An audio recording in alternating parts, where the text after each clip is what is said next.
What's up? Welcome back to Chosen Earth Angel Queen channel where I'm back with another message. Let's get right into it.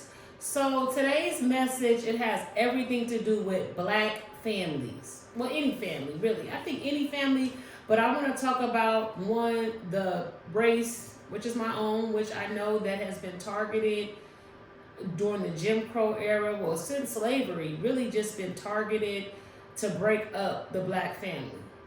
Now, we know through the Willie Lynch syndrome and so forth and so forth. I have another video I'm going over like that, so I'm not going to go too far into the Willie Lynch syndrome, the man against woman, old against young, etc., light against dark.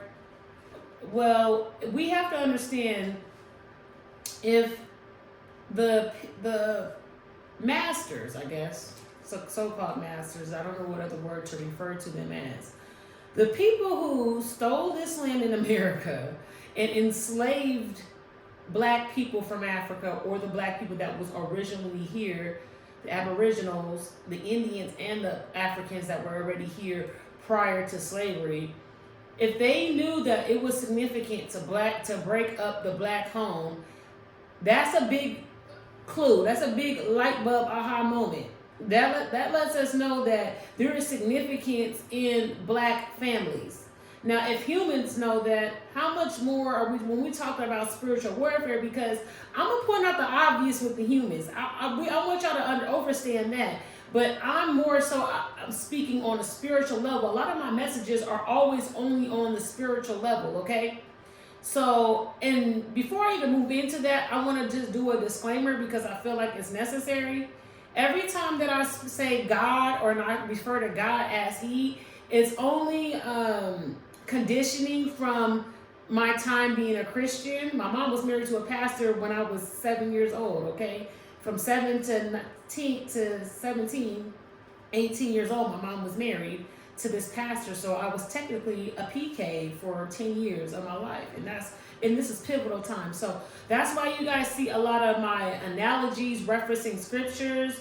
It doesn't necessarily mean that I believe the Christian faith. I believe what I believe. I'm not going to get into everything that I believe because I have such a broad range when it comes to my spirituality. I understand that the stories that's in the Bible, they're taken from, it's stories that are already been told. Some of the oldest stories, well, actually the oldest religious teachings were written on the pyramids. And those stories, when we're talking about the Trinity, and we're talking about Isis, Osiris, and Horus, and we're talking about them having, or Isis getting pregnant,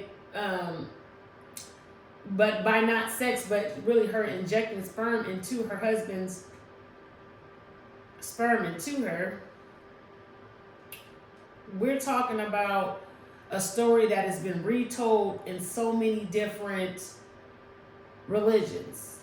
Okay, so, and it's just different faces. So Jesus, Mary, and Joseph is the same story, just retold. And when they retold it, they had a lot of conditioning that they wanted to put in it because they gave slaves a religion. Okay, and now I want to trust a spirituality that's from God. It's hard for me to trust a religion that was given by people who came to conquer us. You know, that they didn't have our best interests. So the Christian faith, to me, if we're talking about the teachings, remember they have to check in with their master on what was to be taught every Sunday. So, and how to interpret certain scriptures, etc. And again, this is a man-made. This Bible is stories of other stories just retold. So when we have all these real facts, you know, it's eye opening, right? It's eye opening to what we want to build our spirituality off of. That's why I don't go off of spirituality when it comes to God. I don't knock no one's spirituality or knock anyone's religion. And that's what I meant to say is I don't knock anybody's religion when it comes to God, because The religion helps people get to the source. Like, I don't really care how people get to God as long as you got to God, as long as you got to the highest being, the ultimate being, our creator, the creator of everything. Now, who you think that creator is or how it is, that's due to your religion, to your upbringing, to your all these different scenarios. But I want to stay on topic here. So, this is a man-made religion. These are stories and these teachings, these Bible teachings are being retold, and they're stemming, a lot of them, if they're not an advanced pastor, a lot of those stories are being stemmed from sermons that were only, the root of them were what the master allowed these slave pastors or whomever was teaching, at the slaves at the time, which depending on that plantation, I would assume, is all of that stems from those messages, stem from that type of conditioning and that type of message, that religion that's kind of like in a box. And then we're talking about the tools that they're using that are literally stories that are retold. So if the people who came to enslave us seen so much significance, and I went there with the stories, but I'm trying to tie it into my main point. If they knew the significance in breaking up, keeping spirituality controlled, they wanted to control how you believed in God. They wanted to control the black family. They were taking families apart, selling wives and husbands and children, and they had an agenda to do that in order to, according to Francis Cress Westley, which I believe is a great theory, is to not be genetically annihilated. Not to have a community of people that are supposed to be enslaved and making their lives better, team up together and conquer them, And this is stemming from, again, like, a race that oppressed another race, okay? And there are so many reasons why. I had a train of thought, but I'm going to just stick to what my topic is right now. So I said all that to say, when we're talking about the black family, we know that this was already rooted to break up the black family, to make sure that we were not all together, and so we would not overconquer, so we would not be powerful because we're powerful in numbers. So if they understood the assignment, how do you feel that the demonic realms, the spiritual realms, we cannot see, how do you think that they understand the assignment? So I encourage, like, any family, like, I think it should be a known fact, like, this should be, like, so known when we're talking about spiritual warfare. If you are building a black family, any family really, but when we're talking about building a black family, something that we knew that they wanted to tear apart because they knew how powerful it would be if a black man stayed in the home, if a woman stayed in her gender role as being a housewife, and a man stayed in his gender role of working and providing. Times have changed, things have changed. Now we have to adapt to the changes. But if we talk about why we were created, how we were created, and what the roles once were intended for to be, we don't have that now. But if they understood to reverse the genders, to weaken the bloodline, to weaken the culture, if they understood the assignment, what do y'all think these demons is doing? These demons you are under a spiritual attack when you are raising a black family, when you are putting a man and a woman together, and throwing in the mix some kids, even just the couples, but without kids, but more so, of course, with the kids. When you're building and trying to force something together that the system was designed to pull apart, there's going to be a strong attack from the enemy. There's going to be a strong attack. So it's like when you're building your black family, how prayed up are you, or how much armor do you have on? Like, you gotta know what you up against. I think that when we know that black women, we have like the lowest rate when it comes to marriages. Like, I think we're at like 4% or 8% or something like that. I've heard recently that 8% of black women are married. Like, really? And it goes to show, because every time that we attempt, as black women and black men and black people, as we attempt to come together, we are so conditioned that we don't stick in it. We don't put the parameters up, the spiritual parameters up. We don't forgive. And let me say this in a different way. We don't forgive enough. We don't give grace enough. We don't stick things out because we go off of our conditioning. So I want to encourage people that are building their black legacies with their black families, the ones that, there's some of them that are blessed that have these generations, very rare, but you have these generations of families that have been married, and then they're married, and they're married, and they already are kind of in the flow. But it's very rare, obviously. We only have 8% of black women married. And y'all can check me on the quote. Y'all drop it down below if that is the right percentage. I don't want to just be giving misinformation. I always speak on what I know or what I experience. So if I'm ever confused about something, I'm going to tell y'all, double check.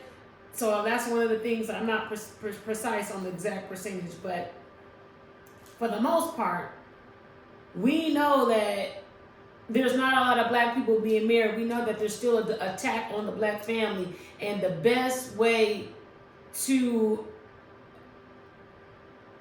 go into this wanting to win, if you do want to overcome the odds, if you do want to break these generational curses, if you do want to bring generational wealth, generations together, marriages, love, and those type of things, then you have to know what you're up against. You can't just go into this like, I'm about to be a black family and we're going to make this work. And then when everything starts to attack it, you just out. You just down for the count. Because you got to understand, like, all right, I know that by making these choices and decisions, we're going to be under attack. Okay? Like, you got to keep that in your mindset. And then you have to have ways, conversations, prayers. You have to have ways to combat that spiritual attack. So it's best for everyone to know what they're up against. And we if you look at society, and if you look at the music industry, and if you look at the visuals that we have, look at Tyler Perry movies. They're always all over the place. It's never really no good. I'm using Tyler Perry as an example because he's a black director. So where are these images that we need of successful black marriages? It's always a scandal. It's always some visual programming of us not being together, of us being in the drama. And then look at the sitcoms. Look at just a lot of different things. The only real examples that we have of black people being together are like successful black people in their entertainment business, sometimes politicians that stick together, like Michelle and Barack Obama. Jay-Z and Beyonce, that's a far-fetched because we don't know, the depths of all that, but we would like to think that they're a good example. Denzel and his wife, Boris Kojo and her, Tamia and her husband. Like, there's certain famous couples that are still together that keep us in this hope that, all right, black people can get together and be together. But for the most part, the music doesn't bring that to us. It separates us. The visuals are separating us.